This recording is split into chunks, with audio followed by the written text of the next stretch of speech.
Vous avez la parole. Oui, Monsieur le Président. Ma question portera sur le problème d'accessibilité des gares TER en région PACA, Provence-Alpes-Côte d'Azur.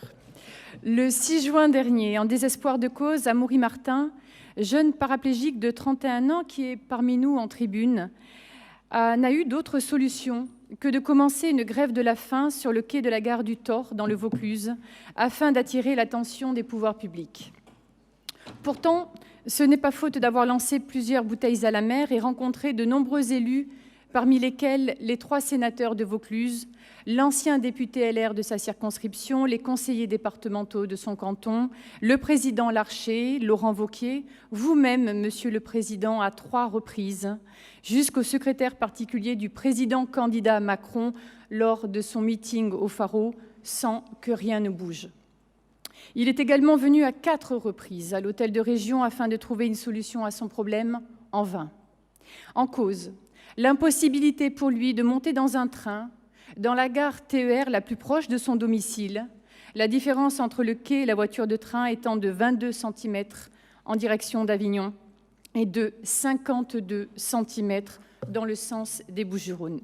Nous imaginons tous aisément le calvaire que représente une telle difficulté quand on n'a d'autre solution que de se déplacer en fauteuil roulant.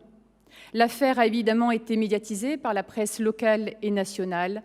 La région se devait de réagir et vite en trouvant une solution. Monsieur Cérus est venu sur place, le rencontrer sur le quai de la gare le 8 juin dernier, lui annoncer que la région avait décidé de prendre en charge les frais de taxi entre son domicile et la gare la plus proche, accessible pour les personnes à mobilité réduite, en l'occurrence celle de l'Isle-sur-la-Sorgue, jusqu'à ce que les travaux de mise aux normes soient réalisés, soit en 2026. Étant dans l'incapacité de respecter la loi du 11 février 2005, dite loi handicap, modifiée par la loi du 5 août 2015, qui vise l'accessibilité des systèmes de transport pour les personnes handicapées ou à mobilité réduite, la région se devait de prendre cette mesure de gratuité envers cet administré.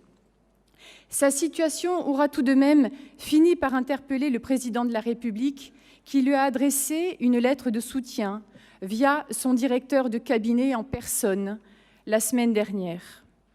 Aussi, parce qu'il estime que ce droit qui lui a été octroyé devrait l'être à toutes les personnes en situation de handicap de notre territoire, que de surcroît, cette mesure de justice et d'équité permettrait d'atténuer la situation d'illégalité dans laquelle se trouve notre institution.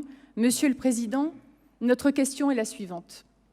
La région accepterait-elle de prendre en charge les frais de déplacement domicile, gare accessible PMR la plus proche du domicile de l'usager pour toutes les personnes en situation de handicap physique, comme elle l'a fait pour M. Amaury Martin le 8 juin dernier?